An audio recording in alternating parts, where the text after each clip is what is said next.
How's it going, folks? A massive storm cell came through last night as we were moving the second load to the farm, and the dams are now overflowing, the three small ones into that large one down there. So I thought what we'd do is start at the driveway over there and just go for a little bit of a walk down past all the dams and see what sort of damage has been done erosion wise.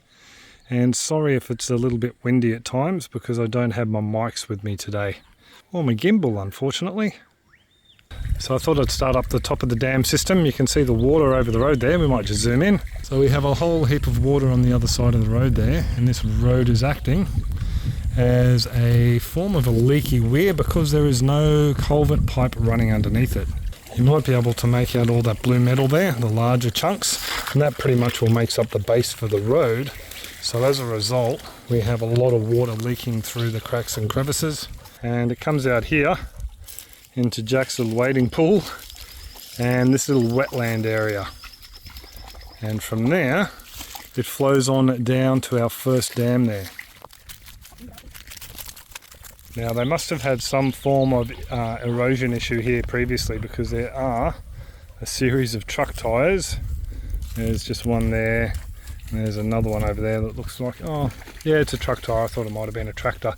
But they've used that to slow the flow of the water down.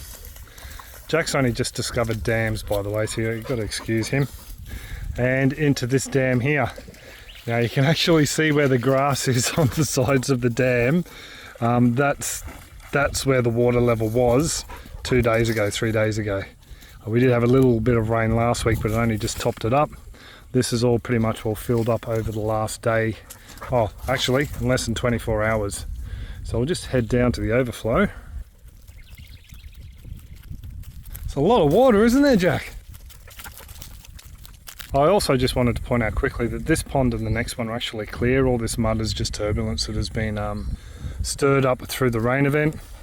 And as we come to the end here, we come to the little crossing, or what they used as a crossing, and we've driven over it as well.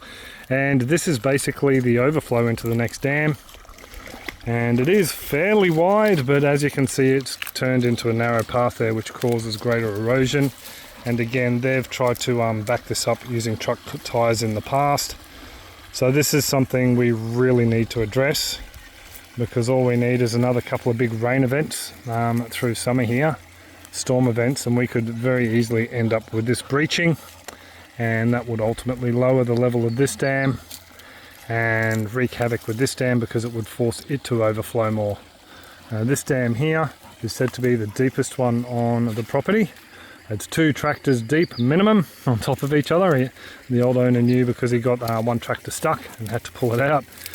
So yeah, this one here is pretty much all full and overflowing into the next.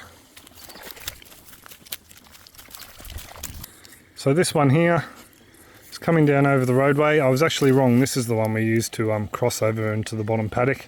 It actually doesn't look as eroded, but you can see we are definitely going to end up with issues, considering we only have a small flow coming in at the other end. That is eating backwards back through this wall. So originally it would have started overflowing there, and as the water is eroding more or removing more material, it is eroding further and further back. And that is falling quite a ways down there, and it looks again like there's large rocks. I can see a large rock just there, so I dare say they used large rocks as a foundation and then backfilled with soil. So we may end up having to excavate a lot more than we anticipated to fix the issue with these dams. Yes, I'm no expert. I'm just going on what I've gleaned from what other people have done online. And yeah, you can see where the lily stopped. That was where the dam once was, and yeah, so it's filled up quite considerably. In fact, the irrigation plumbing over there, the hose work, is almost underwater, and that was sitting a few good feet out of the edge of the water. Down to the next overflow.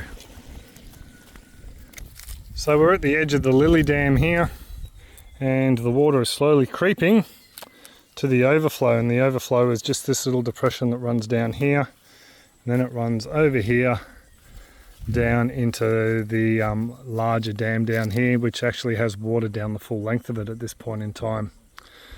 One of the big issues we have is a lot of the water, actually I can show you better from this side, a lot of the water from this paddock here rushes down here, doesn't go into that dam because there's a little bit of a rise just there, flows down here, it was pooling, and it has created a hole in the middle of the crossing there that runs underground and comes out here, and as you can see, more big rocks down in there and a lot more just there. So I'm thinking by the time we come back up here with the next load, this dam level will be a lot lower.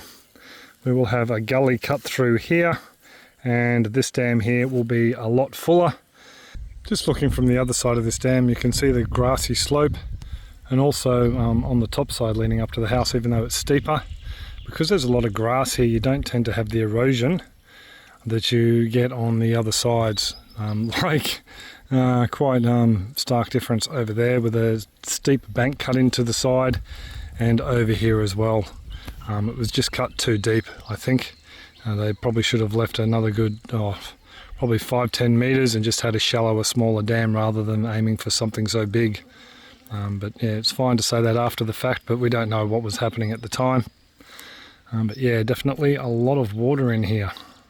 And one of the issues we do have with this dam here is the design of the spillway, which I'll go around and show you. But it is, just the amount of water that has come through the whole dam system.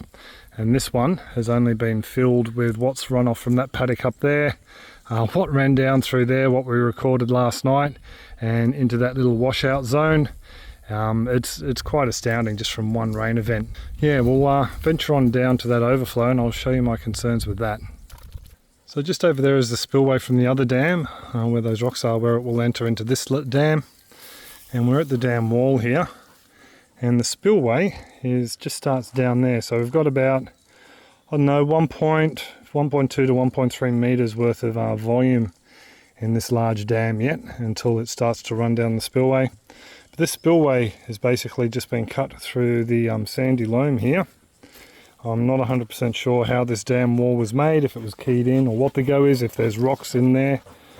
But the thing I don't like about it is all that water, large rain event, rushes down through here and then down the back side of the wall, which is an artificial wall that's been made. So I'm thinking that there could be some erosion there. And yeah, really what should have happened is this spillway here should have been cut down through there, because there is another little natural water pond down in there that holds water during rain events, and that would have been better to go straight down there rather than run down and then sink just past where Jack was there, and yeah, just pull there in a small depression and then run down. So I can see why this wall has possibly failed in the past, especially if this is where he had the overflow.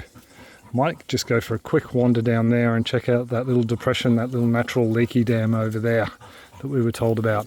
So down here, that is the lowest point where the water is caught.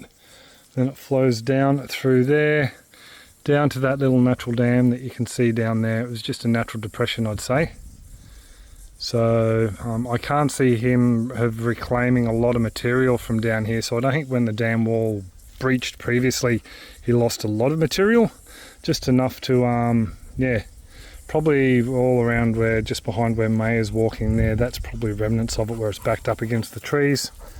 And just out of curiosity, I want to check out this little depression over here and see what's in there. I can see some water. So there we go, there's a little bit of water that's just been caught from last night's rainstorm. So what we're thinking is there's a little bit of a track down here, and it might be possible to get some earth moving equipment in and dig down into that wall and put a pipe through that will take the water from away from the dam wall, any overflow, out through the pipe, and then deliver it far away from that dam wall down there.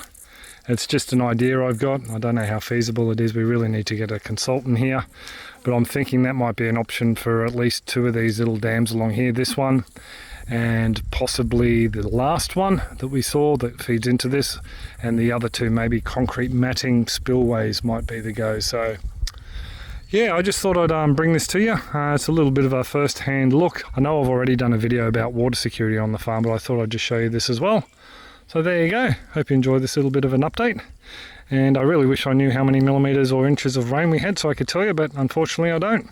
So just a bit of an update, as I mentioned in a little bit of text, we do have Cyclone Jasper, I think it's called, off the coast of Queensland, and it looks like it's going to make landfall around about Townsville or maybe higher. So while it's not low enough to affect us directly, generally what happens is these cyclones bring a low afterwards, and that's what brings the rain onto the mainland for the surrounding areas. So we may end up with a load of rain at the farm anyway. Now the big concern is the next trip up, we've actually done about, I think we've done about 6 or 7 backwards and forwards. We're currently in Ipswich just packing some more bits and pieces. May have pointed out that there was a gurgling depression in the lily pad dam, and there is a hole in the wall that runs underneath the dam wall and directly into the large dam below. Now this is a huge concern, because if we have a load of water coming through there, it could eventually wash out that hole to a larger diameter and basically breach that dam wall and send all the lily pad water down into the large dam, which, as I pointed out in the video, I don't think is a very well constructed dam, and we could lose it as well. Now there is a fix we can do, a very dodgy bodgy fix, and that is to get some, can't believe I'm saying this, some space expanding foam and put it as far down that hole as we can, then pack it full of soil, preferably a clay based soil, and then hit it with some sort of dam sealing polymer. I've actually bought a bucket of Damit, and I'll put a link to it down in the description. It is definitely not designed for this fix, but what we're trying to do is basically stop the dam wall from breaching until we can get someone out there to look at it and maybe suggest a fix. And I have a feeling, because the dam walls are made with large rocks, this is going to be an ongoing problem, and we may end up having to remove that dam wall and replace it with a proper keyed in and basically flattened, compacted clay base wall down the track, which is very expensive and not in our budget at the moment. So yeah, at the moment we're just looking for a quick fix until we can get someone out there to give us a bit of a heads up. So I just thought I'd bring you up to speed and let you know. Fingers crossed the next video on the channel won't be "and we've lost the dams" or "dam." But we'll just have to wait and see. And just to finish up, I did want to thank all you folks who have subscribed to this new channel. It's absolutely blown Bianca and I away. And to thank you folks, if you're in the market for a Queensland Nutbuster or Queensland Nutbuster Junior, all you have to do is use the code subscriber down the bottom there at the checkout, and that will give you $5 off the Nutbuster or the Nutbuster Junior. Hello girls, you're home. We're home. They've been out shopping, buying some bits and pieces for Kira, because we're off for good to the farm tomorrow. But anyway, I will leave it there. I am really tired and I need to have a beverage and a bit of a nana nap, I think. And we will see you folks next video. Cheers all. Have a top one. Bye. Oh, there you are. Sorry. Bye. Bye. Cheers folks. Take it easy.